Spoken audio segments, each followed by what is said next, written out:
All right. Well, hi, welcome everybody. Sorry, a packed crowd here.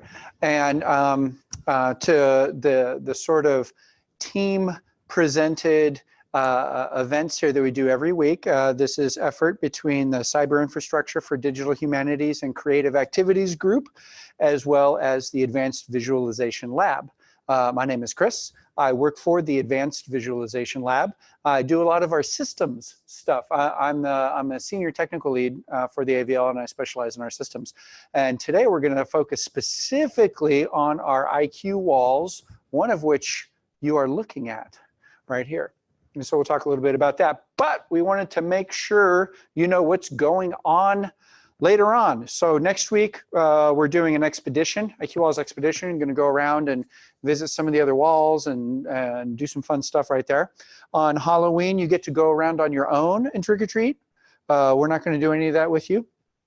But coming in then up on November 7th, we've got augmented reality happening and an augmented reality expedition the following week on the 14th. And then on November 21st, local augmented reality applications. We've got some guest speakers coming in to do that. So definitely put those on your calendars. Pretty much every Thursday, with the exception of Halloween, we're going to be here doing this.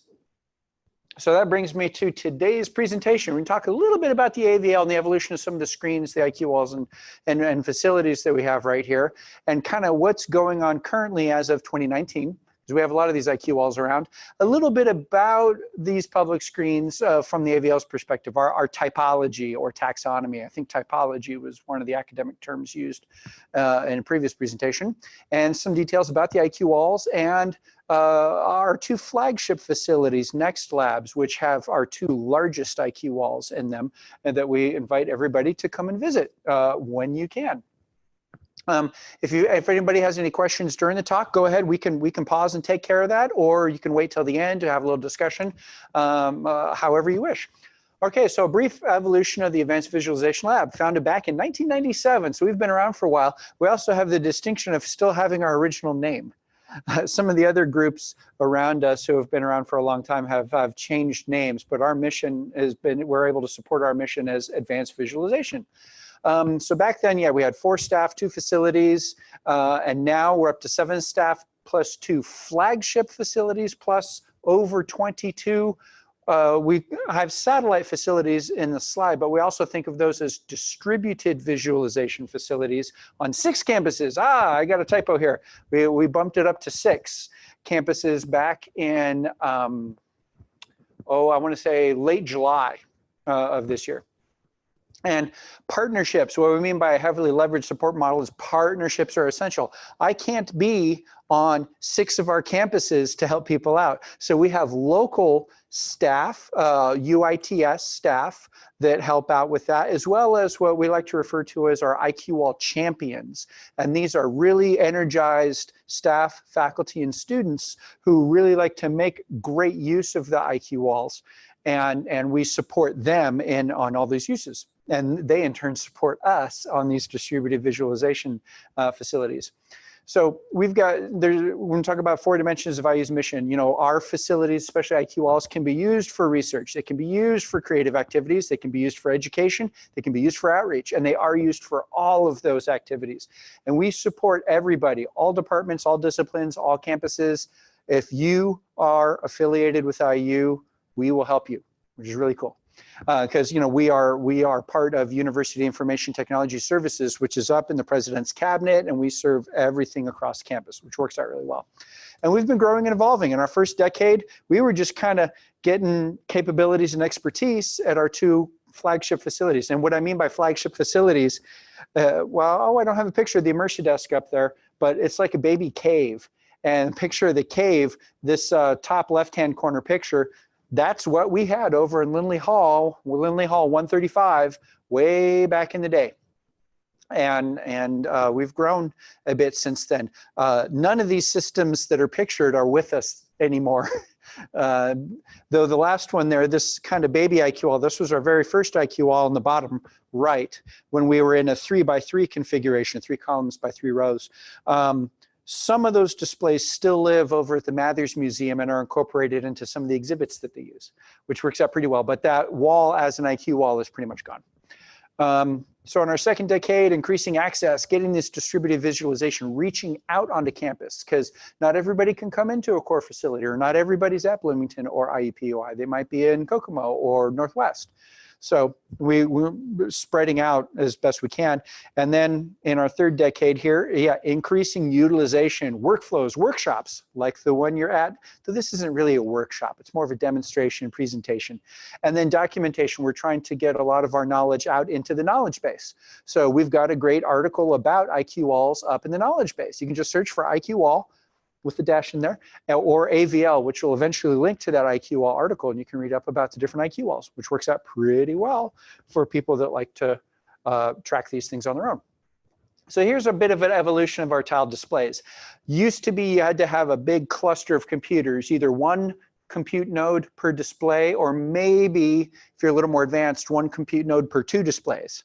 So this wall right here, this 4x2, back in the day, and by back in the day, I mean like 2007, so not that long ago, at that point, there would have been a 4-node cluster running Linux driving this, and it wouldn't be showing PowerPoint. At best, I could make an image slideshow of these slides, and then we'd just be going through image by image, which is kind of like what PowerPoint does, but you can do a couple more new things.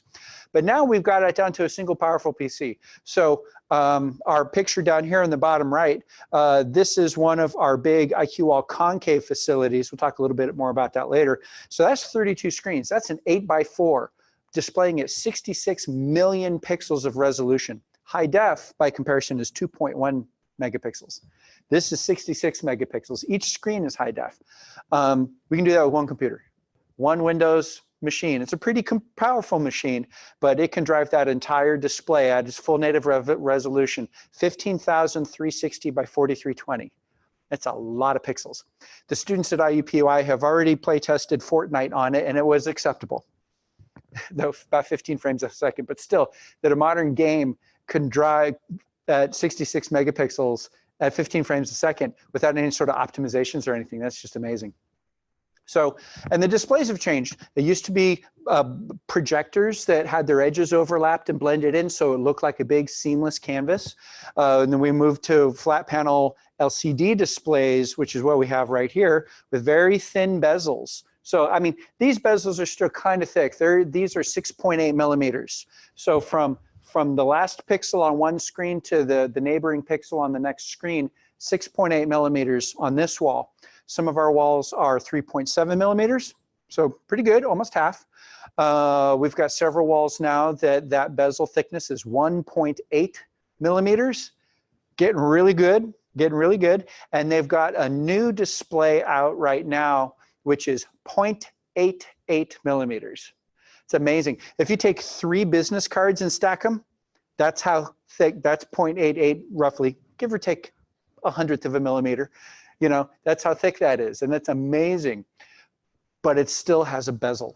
So some of the latest technologies now are edgeless or bezel-less LED modules that are in cabinets. And when those are put together, it's truly seamless. One big canvas, it's amazing. But the cost is also incredibly high. It's about a factor of 10 right now for the kind of resolutions that we want. They have gross pixel pitch LEDs, where the pixels are huge, they're like the size of your thumbnail. But those are what's used on those billboards. Sometimes you'll see digital billboards beside the road. That's that big gross pixel stuff, and that's pretty cheap. But to get down to the pixel sizes that we have here, these pixels right here are about 0.45 millimeters from one pixel to the next. So we're getting there, but it is incredibly expensive. So we're sticking with direct view LEDs right now. So I'm going to talk a little bit about the ecosystem of screens that we have here at IU. Here, we manage a couple of these different things. Now, I'm not going to talk about all of these things here, but we wanted to highlight the IQWalls. Reality Labs are for virtual reality head-mounted displays. And sometimes you can have your reality station also plugged into the IQWall, so you can still experience the VR inside the headset, and other people with you can see a an extracted version of what you're seeing on the IQ wall. IQ tables, similar idea. It's just a portable touch screen display that is fairly large size and can be reconfigured. It can lay flat. It can move up and go vertical to be like a wall. Pretty handy stuff. And then we got our next lab. I should capitalize those. Next lab in the Science on the Sphere, which is a spherical display. But that's not an IQ wall. So we're going to focus on IQ walls. Then outside the AVL, there's some other big efforts using screens in here. The Mosaic Classrooms, that's an initiative by the Classroom Technology group, which has multiple screens, but they address their multiple screens in a slightly different way to serve the teaching in the way the teaching model that they're supporting. And whereas with the IQ walls, we're supporting the ultra resolution PC that drives these screens at their full native resolution. Digital signage, you'll see those around campus in a couple places. School of Global International Studies has an unusual digital sign in the atrium there.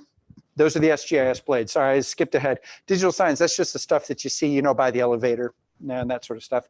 The media school has a very interesting, very large 23-foot wide screen in the atrium area of Franklin Hall. And that is a direct view LED. So the technology I was talking about on the previous slide, that's it right there, really big. And of course the IU Cinema, you know, that's the type of screen that we've been dealing with for over a century. But it's something that we do recognize as a screen, like an IQ wall is a screen. Okay, so some of our typology here, some of the things that we care about on IQ walls are some of the physical properties, size and shape. How big is it? What's the aspect ratio? Generally, we try to stick to aspect ratios that are 16:9. So half of this wall is 16:9, but this wall is what I sometimes refer to as a double wide. And so it's 32:9. This is 4 columns by 2 rows. If it was 4 columns by 4 rows, then it would be back down to that 16:9 aspect ratio. So when creating content for walls, it really helps to know their physical size as well as their shape. So you notice this PowerPoint slide fills the full width of the screen. And I've been able to condense several slides down into single slides because we have all this width right here that we can work with. Some of the technical properties, you know, how much resolution is on that wall? How bright is it? Does it have good contrast and color uniformity? You notice I have to color balance these two displays in particular. There's a lot of green in this one and a lot of magenta in that one. We'll get to that as we go. That's sort of the ongoing maintenance. And some of the walls are special. Like, do they have stereoscopic 3D? Can you view virtual reality in there? And we have several walls, both at IUPUI and in IU-Bloomington, that are 3D capable. Reconfigurable. The picture right here is, this is us building up a wall up at IUPUI, one of our 32 screen walls, on these column stands. And we've got gaps in between them right now while we're hanging the displays, but then we can change its shape. So we'll show you a little bit more about that. Nobody does that, by the way, but us. We're the only crazy people that do that, and we've done it twice. I shouldn't say it. We shared the recipe and helped out our friends at the Envision Center at Purdue. And so they have a 4x4 freestanding wall that they can reconfigure. And theirs is also stereoscopic 3D capable for virtual reality. So it's a really nice setup that they have there. And then, yeah, how do you interface with this? You know, is there tracking for virtual reality that knows where your head is and where you're looking? Is it a touch wall like this one? We have 3 touch IQ walls on campus right now, 1 here in Bloomington and 2 up at IUPUI.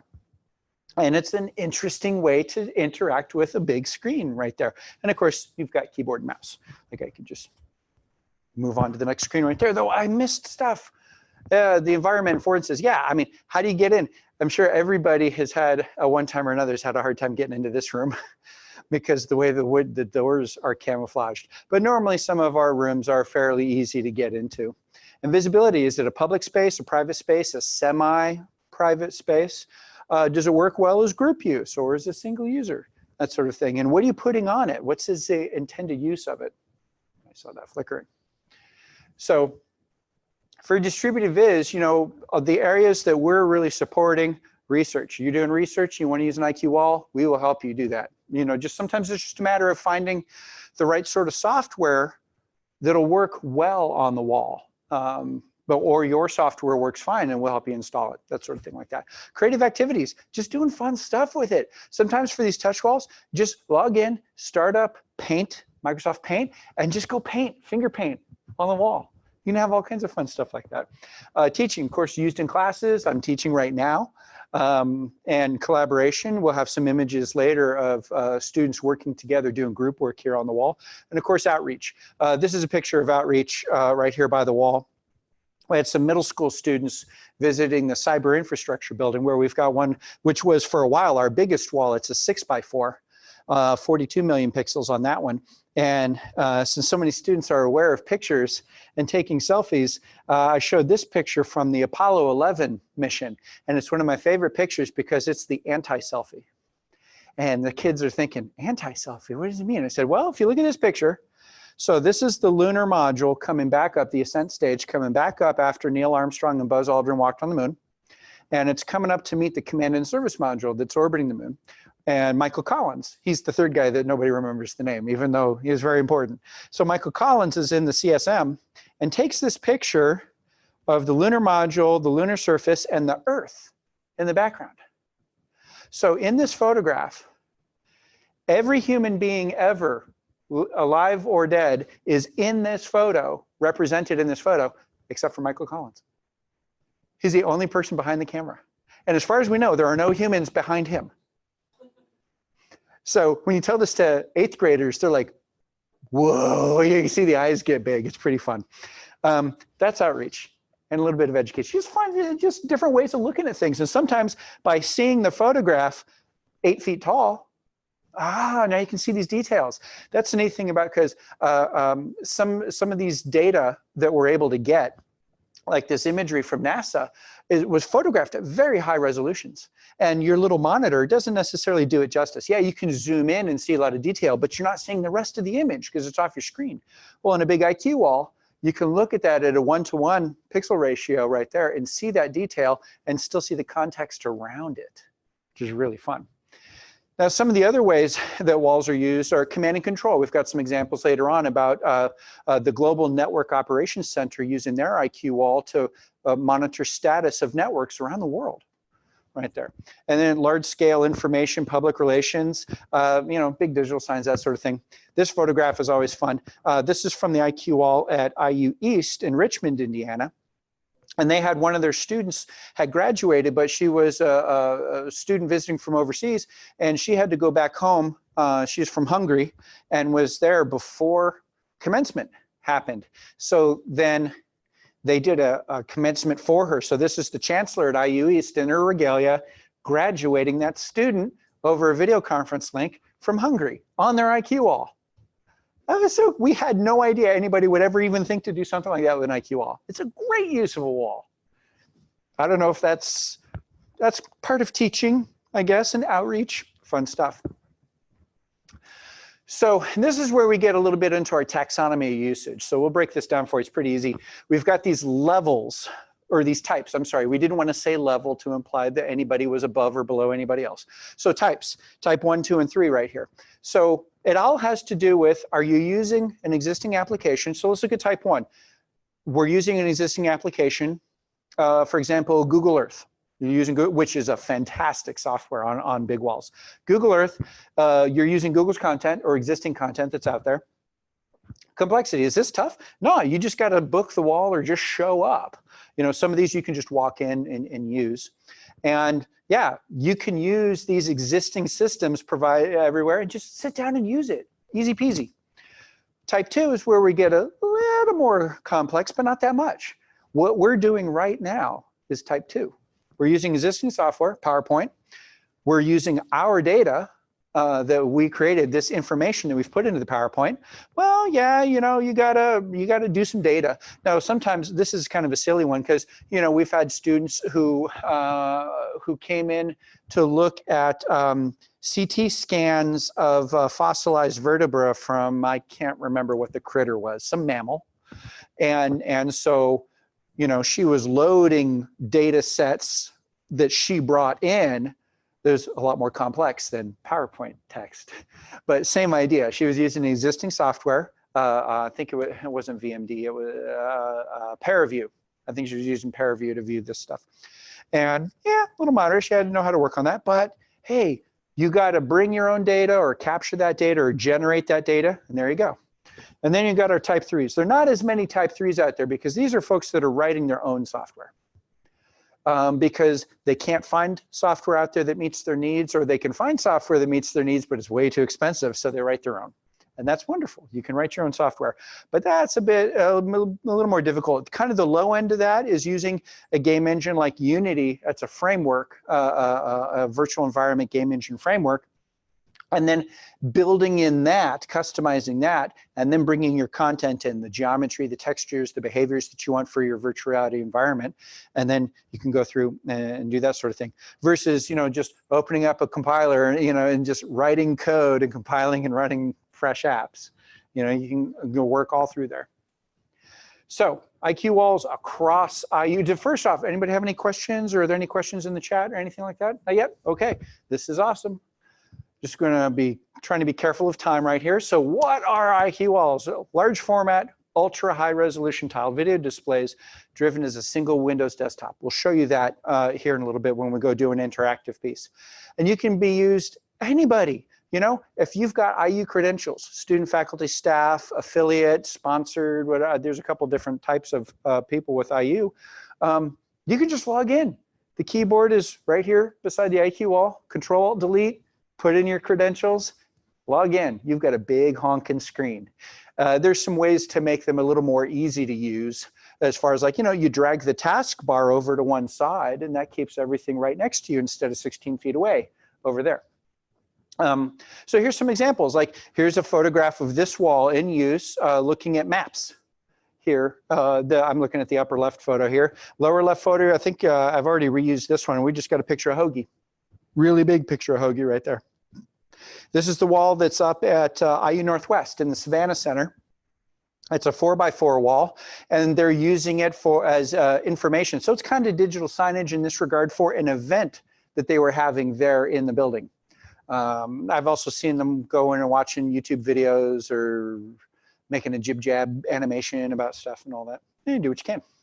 The next image over here, this is the 4x4 wall that's in the School of Global International Studies, and this was Dr. Blasey Ford, who was testifying in Congress during the Justice Kavanaugh hearings, right there before his confirmation. So the students were watching that. That was on live, so it might have been C-SPAN 3 right there. And then here on the far right, we've got kids, again, Google Earth. Google Earth is the killer app right there. The kids are always like, oh, where's my house? I'm like, we don't need to show everybody your house. Let's go find school, or go to the mall or something like that. So that's pretty fun. And sometimes we have groups that are coming in that are from overseas. So we'll go and find, like some of the kids were like, I've always wanted to see Paris. So we went and saw Paris, and it was really cool. Because in Google Earth, they've also got 3D models of a lot of these structures. So you can see just how tall the Eiffel Tower is compared to the buildings around it and that sort of thing. So pretty fun use. So some of the benefits and features, yeah, ultra high resolution. You can see all those details. Details and context, I mentioned that earlier. You can see that fine detail and you're on a screen that's 16 feet wide. Well, you can see all of the 16 feet of detail on either side of it. And then you can also view multiple things side by side. I'll show you that when we pop out to the desktop. You don't have to have one thing up on the screen. You can have multiple things going on. Large format, we can have a whole bunch of people looking and using the wall. Well, not necessarily. Usually you've got one user and a bunch of people that are accompanying that user. Yeah, you can do video conferencing, all kinds of fun things. And depending on the wall, you may be able to do stereoscopic 3D, virtual reality and tracking, touch, multi-touch in this sense, because this will support 10 simultaneous touches. So you can have 10 people using MS Paint with one finger, or one person using 10 fingers, or some subdivision thereof. Now, any sort of tiled video wall. So here's the ultra-res walls, meaning they'll all do this. Or not all, but depending on features. But what we do with the IQ walls, the real gem in an IQ wall is it's a single PC. When we first developed this back in 2009, people were surprised that we were able to do this. It was amazing that we could do this without needing to resort to a cluster. And there's still lots of big walls out there that are still running clusters because that works for them and that's great. But a student coming in who is not a computer science major, who's not familiar with cluster utilization or the Linux operating system, they're going to have a hard time making use of that tiled video wall. But on an IQ wall, a lot of people they're familiar with Windows. Even if they don't use Windows, they've used Windows. And you can just sit down and log in and do stuff. You can run PowerPoint. You can, kick up a web browser, go to YouTube, whatever. Don't check your Facebook full screen like this. It gets weird. And yeah, any user, anybody log in, Control-Delete, boom, there you go. Subject to room schedule, we should say that. So here at the Scholars Commons, there is a schedule for the week that's printed out and put on a little hanger beside the door. So definitely check that. Some of the other rooms do not schedule things. So you could, like the lounge at Global International Studies Building, they'll kind of have events from time to time, like the Turkish Student Association may be doing a tea at one time, and they might be using the wall to show pictures from back home, stuff like that. We've seen them do that. There might be one of those pictures in here as well. So where are they? So we've got over 20 of them. We've installed 22. They're not all in service anymore. We have retired a couple. But since 2009, we've installed 22 of these. We've got them on 6 campuses. Some of them are in sensitive areas, so we don't list those. But a lot of them are, kind of in open areas. Right here, right now, we're at the Wells Library Scholars Commons. It's a public wall. It's 4x2 touch. Global International Studies, 4x4. Cyberinfrastructure building out at 10th and Bypass. That's semi-public, 6x4. Now we won't read down the whole list, but there's several here in Bloomington. We've got the most of them here in Bloomington. We've got several up at IUPUI. And then we've got a couple on the regional campuses. So IU East, Whitewater Hall, that's where the student was graduated from the chancellor, which is really cool. The Kelly Student Center at IU Kokomo, they've got an unusual one. It's a 6x3. That room had a low ceiling where the wall was supposed to go. It was a mezzanine floor that went around the room. And we couldn't go 4 rows high. We could only go 3 high. And a 3x3 wall was not interesting. So we made it a double wide. So it's a 6x3. So it's it's the biggest wall at a regional campus. And so that was a fun one to put together. And then we've got a 4x4 up at Savannah Hall at IU Northwest. And IU Southeast has one in their library that we just commissioned that one at the end of July. So that's our 6th one right there. And we've got interest at South Bend and Columbus. And those are our final 2 campuses. We have 8 campuses here, and we'd love to have a distributive viz facility on all of them. Several of these campuses also have, it blipped on us. We're gonna go blip back on that shortly. Several of our facilities also have, or several of these campuses also have reality stations. See, the streamers didn't see that. So when you're here in person, you get all the fun stuff right there. Any questions about any of these locations? Or you see something, you're like, hey, I didn't know there was one in Leddy Hall. Where is that? Even though that's a semi-public one. That's up on the 4th floor. Nope, no questions yet? Okay, no problem. We can talk about all these. Oh, no, I went too far. So we did a little bit of a map. Right here in the center of the map, we've got the state. Right here, all the way down near Louisville, that's IU Southeast, IU East in Richmond. There's several in Indianapolis, several in Bloomington, Kokomo, Northwest up in Gary. We did a little expanded view here in Bloomington on the left side. So here's the one at the stadium. Actually, they now have a second one at the stadium, but it's in the locker room. So it's kind of an unusual one in there, but hey, there you go. IU Foundation up there. Here's the one here in the library. Here's the one here at Global International Studies right there. This is the one at Leddy Hall. Here's the one at Mathers. That's the Mathers Museum right there. And then we've got 4 out at what's called Tech Park East, 10th and Bypass. There's 2 in the Cyberinfrastructure building, 1 in the Data Center, 1 in the Innovation Center. And then up here at IUPUI, we've got one up here. This is the Ruth Lilly Medical Library. That's one of, that was our first touch wall up there. Actually, that was installed at the same time as this wall was. Those 2 were twinsies. And then we've brought one of these from IUPUI down here. We've got one here. This is the Idea Garden. It's in Hine Hall right there. And then over here is the ICTC building, Informatics and Communications Technology Complex. And we've got a space up on the 4th floor, one of our next labs up there that's got one of our big 32 screen concaves right there. So we're just gonna go through some examples right here. Research level 2, remember levels right here, or not levels, I gotta change the word, it should be type. Research type 2. So existing software, bring your data right here. So lab meetings right here, this image on the left, this is Davide Bolcini, who's working with some grad students on user interface elements. He loves using the wall. Actually, the wall that's pictured in here is the one that's now in front of you right here. That's where we moved it out of because it changes in the building right there. But the cool thing about this wall is this was our first wall that was freestanding. Most of the rest of the walls are actually physically mounted onto a building wall. They're bolted down. But this room that they were in didn't have a wall available. It had a big open area. So we figured out a way to freestand it on stands that we found. We've improved it since then, so 2 of our other walls are freestanding, but those were stands that we had to custom build because you couldn't buy anything commercial with that. Some advanced media capturing. So over here on the right, we've got 2 people looking at a 360 photosphere of a nursing training facility at the School of Nursing, which is up at IUPUI at the IU School of Medicine. And so the neat thing here is we're able to blow that up and view it full screen at pretty much life size.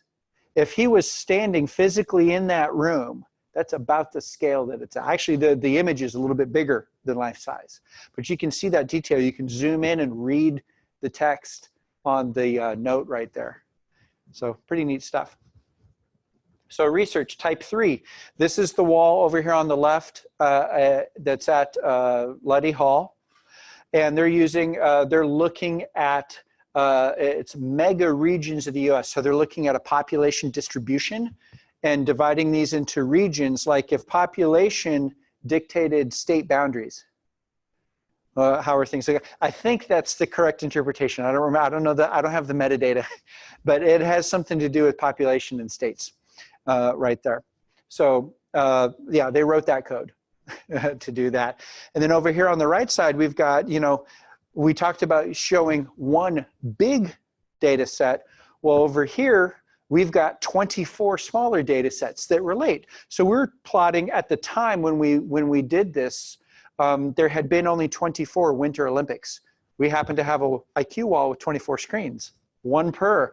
And so this is showing participation of countries in each Olympiad and what their percentages. It's hard to see in the image, but it's got, medal counts and other stuff per country and which was the host country. So some fun stuff right there. And over here, creativity type 2. Yeah, John Rasek here, he's faculty at the School of Art, Architecture, and Design. And he's working with students on some interior design challenges and projects.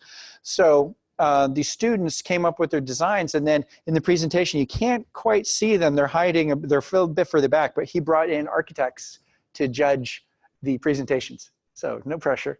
But the cool thing here is because the IQWall is so large, that the students were able to consolidate multiple pieces of information onto a single slide.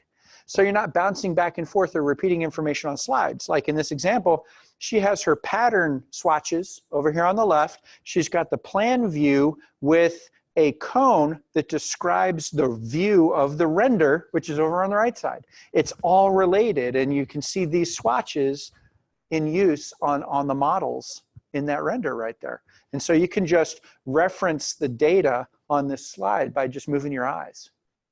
There's that context. Then over here, we're showing spherical data, physical spherical data on these globes by Ingo Gunter, who came and visited. And then we're showing the digital versions of those wrapped onto virtual globes on the IQ wall behind it. And then you could select one of the globes and you'd see a big version of it wrapped, but then the unwrapped flattened version below it, which you can't do on a physical globe. I mean, it would break it. And so we don't want to do that. So these are some interesting things using some software that already exists, but bringing in new data. So that's that type 2. Level 3, this one kind of got its own slide right here. This was the wall that used to be in this room. A 4x4 3D capable wall. It's now over at the Mathers Museum of World Culture, 9th and Fess, I think, near Indiana, 9th and Indiana. And so this was custom software, custom content, media that was projecting photospheres onto nested, not coaxial, but yeah, co-centered, nested co-centered spheres. And then the photo data had voids in it, so you could see through the inner sphere to the next sphere, to the next sphere, to the next sphere. So it was layered, and the spheres were rotating in different directions. It's pretty wild. And to see it in stereo, in 3D, they've got glasses on right there. Now you're really experiencing some interesting media right there. So that's a great use of a big wall. Teaching, type 1, right here, simple image viewing. So on the left image, the researcher is showing some textiles that she's been researching. This was the old wall from Mather's Museum, which has now been mostly retired. That was our original wall from 2009. It grew. It started as a 2x2, then it grew to a 3x3, and then to a 3x4. So we were really experimenting on that one. And then just using a touch wall, Google Earth or maps, you know, whatever you want to do. The image earlier of the librarian looking at maps on here, similar to somebody looking at Google Earth, and you can spin it around and move it. And here, teaching, again, teaching right there. Students presenting content on a big IQ wall. Another researcher, notice a similar table design. We've reused that little template quite a lot. And I guess, so this was still sized. You notice how these photos all fit within the center 2x2, because that's how this slide was originally constructed, because it was on an IQ wall that was a 16:9 resolution. So when I expanded it out, I should have gone into this slide and spread out the images a little bit more, giving them their own space. But we're changing things around. And then, yeah, a researcher, or actually a teacher, this is a nursing class at IU East, and they're just go through PowerPoints. You know, sometimes PowerPoint's great. It's a great use of a wall. Again, in collaboration, I always reuse this image of the graduating student. That's so cool. And then here, yeah, group document editing. We got some students, they're from Kelly School. And in this case, they're also using a third-party source. So the woman at the desk has her laptop plugged into the wall and routed into the wall right there. So she's just typing on her laptop for a local document, and they can all read it without hovering over her shoulder and breathing Cheetos breath on her and that sort of stuff. Oh, you had Cheetos, I'm sorry. It was subconscious, totally. And then some outreach. Again, we visit the kids looking at Google Earth again. That was amazing. I just set that up and just left it up there, and they came up and they were looking around and trying to find their house or trying to find school or the stadium or whatever. It's just fun stuff. Now here's this level 2 again, outreach. So this is, again, the old IQ wall in the right-hand image. And we're using some software. It's called Sage 2. You know, it's developed at University of Illinois, Chicago at the Electronic Visualization Lab up there, a sister group to the AVL here. And in this one, there were 3 people who were working on their own laptop, seated in the room, and they were sending a copy of their screen, a screen grab, up, well, a stream really, a stream of the screen, up to the IQ wall, and they're working on Wikipedia article editing. They wanted to have an editathon. And so this way, they can see the detail on their screen and type, but neighbors could just look up to the wall and see what other people are referencing or working on and say, oh, hey, that's a good piece of information. Let me make sure to link to that or copy that into my article, something like that. So how to get started? You know, you can come to this IQ wall right here. You can go to Global International Studies. Since that's a lounge area, it's usually not booked for anything. Just log in. And if you're not sure what you want to do, go to Google Earth. If you go to earth.google.com with the Chrome web browser, that'll just work within the web browser using not WebEx, OpenGL and some other stuff, maybe WebEx or HTML5.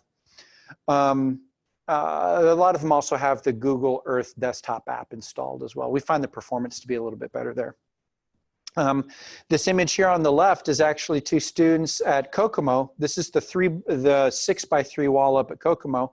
And what they did is brought in, this was on a Friday afternoon during summer when it was like, hey, come on in and stuff. So one of them brought in either his PlayStation or an Xbox or something and plugged it in, and we sent, if I remember right, this one was just a single game machine that was sent to both halves of the wall, but they could bring in 2 PlayStations or a PlayStation Xbox or whatever, and plug them in, and each have their own half of the wall. We can do the same thing here too. There's 2 HDMI inputs. You can have 1 input cloned, or 2 inputs, 1 on each side. And they're just playing some NBA 2K, whatever, I don't know what version it is. I still have an Atari at home. So, and here we've got our big concave up at IUPUI. The purple stuff is some interesting artifacts, but it looks fuzzy because it's in 3D. And so they're wearing their 3D glasses, and there's tracking going on. So as you move, the scene changes. It's this Halloween castle sort of thing going on right there. And then, yeah, here's one of our older walls. It's not actually a touch wall. He's touching the wall, even though that one's not a touch wall. That one's been decommissioned for a couple of years now. But we just wanted to show that was installed back in 2004. That was called the display wall up there, which was actually replaced by this IQ wall several years back and then moved down here. So, brief touch on some of our flagship facilities. The Next Lab. Next Labs are new, emerging, and experimental technologies. And we've got a scan, a 3D volumetric scan in this lab that we'll show you after we get through the slides right here. And so this is an image of that wall when it was set up as a big curved 8x4. And there's some other things in the room that we'll talk about or that we'll visit as we go. We've got another Next Lab developing here in Bloomington out at the Innovation Center. We just hosted a big event there 2 days ago, or 2 nights ago, with a lot of guests from out of town, so it was pretty fun. Within the Next Lab up there is the reality stage. So we're adding in head-mounted displays virtual reality with haptic feedbacks right here. So there are fans around that are triggered by certain objects within the VR scene or certain locations within the VR scene. There's a heat lamp suspended above because this is rigged up right now to support a VR scene that you're in a hot air balloon. So when you go to reach up to hit the burner to lift the balloon up, the heat lamp turns on because it's co-located within the VR scene right there. And you can look around the gondola and look down. And when you get up above the tree line, the wind starts blowing. Pretty fun stuff. He also does this, developed by one of my colleagues, Chauncey Friend. It's all controlled by some devices that he's developed. And he also has a scent generating machine. So you can go through a place and smell the grass or smell the leaves or food, because it's all done with little oils and a little fan that blows them towards you. So our concave, that's the really big one. I didn't have bigger images of these in the time that I had. So the 3 little images here show how the concave can be reconfigured. Each column of 4 monitors is freestanding. And so we can move them around into different shapes. This top area, we've got a pillar facing out. Then we've got a convex shape. But that one looks a little odd, but it's interesting. You can have a concave shape, of course. And then this independent one, we call that the forest of trees. So you got independent pillars right there showing content, which is interesting. We're going to look at this scan here shortly. And so we've done a couple reconfigurations. So now this scan, if you remember from the previous snapshot, we had the big curve of the wall, but now on this one, we have a smaller 4x4 curve, and then the pillar, the outward facing pillar right there. So we'll look at that shortly. So we do the thank you right there. I'm gonna escape out, and we're gonna bring up the model here. Yeah, let's try and do it full screen. So this is a Matterport scan of the room. And so we can move to places where data was captured. There's the reality stage over here in this area. Actually, we do have a scan right inside the reality stage. So when you're standing here, you can see the fans around you. There's some lights around here because we can also do some green screen captures here. We've got reality stations around in here. There's a reality station right here on the wall. It's a mobile reality station. Again, for VR, head-mounted display VR. But over here, we'll just go to the middle of the room. Now we've got that big 32 screen concave split into 2 4x4s. So there's a 4x4 concave right here and a 4x4 flat right over here, showing different data, both driven at their full native resolution. You've heard of HD and 4K. Well, these are 8K right here, because if you're 4 HDs wide and 4 HDs tall, that's 8K resolution. It's 7680 by 4320, 33 million pixels. And so we've got two machines to drive these independently, or when we put it together, one of those machines is capable of driving them all together. And then the other machine drives them all together, but at a reduced resolution. Because we find that some software, like PowerPoint, cough, cough, PowerPoint, will crash when you try to go full screen at that full resolution. So the junior ultra-res PC just drives it at quarter res, which happens to be this resolution, 7680 by 2160. So take this and scale it up to 8 columns and 4 rows, and it'll look like this, just a lot bigger, right there. I'm gonna do one other thing here. We're gonna press the number 3. Nope, that's the floor plan. So this is a floor plan of the way the room looks. Now we're gonna look at a dollhouse view of it. So you can see a little bit behind the wall right there. Move this down. Well, that's right, we gotta look behind the wall. So this is what it looks like behind these displays. Right here, we've got power. Those white cables are 48 volt DC power that daisy chains through the displays from the equipment rack. And then this blue cable is the signal and command that comes from the controllers in the equipment rack. The equipment rack is right there. It's in the room, but it's acoustically dampened. It's got treatments in it to keep it quiet. It does a pretty good job right there. But yeah, this is our kind of work area, some tools and cables all over the place. But it's a lab. It's a research lab and a creative activities lab.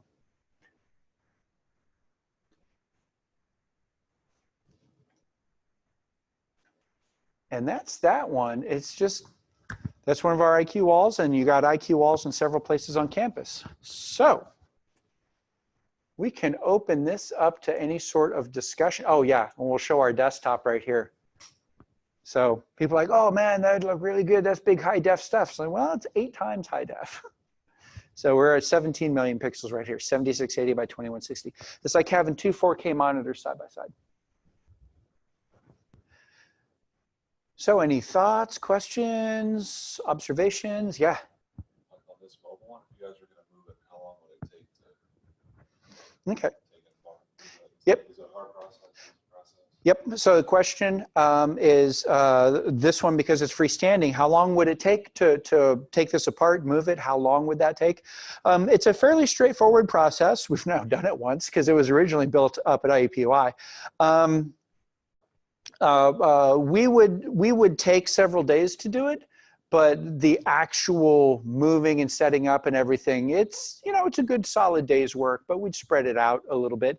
The cabling is not too complicated, especially if we leave everything racked in the rack and just move that.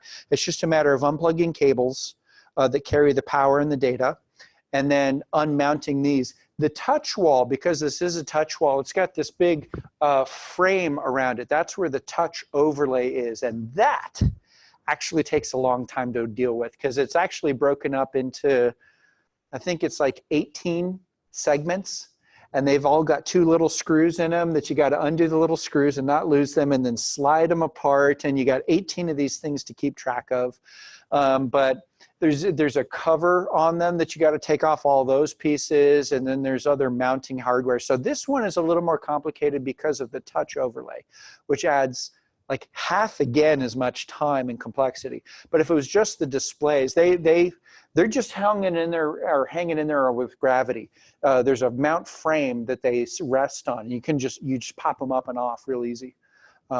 So we would say a week. Like if we needed to move this to another part of the library, another room, another floor, something like that, we'd take a week to do it. But it's actually a little bit less than that work time. Excellent question. Thank you for asking. Any questions from online? Any questions in the room? Nope, it's pretty fun stuff. So we can give you the gift of time, or if you would like to, we can bring up Google Earth here. and just have a little fun with that too, either way. So if we're all set, I'm gonna go ahead and mute the microphone then, and then we can just hang out and do our thing.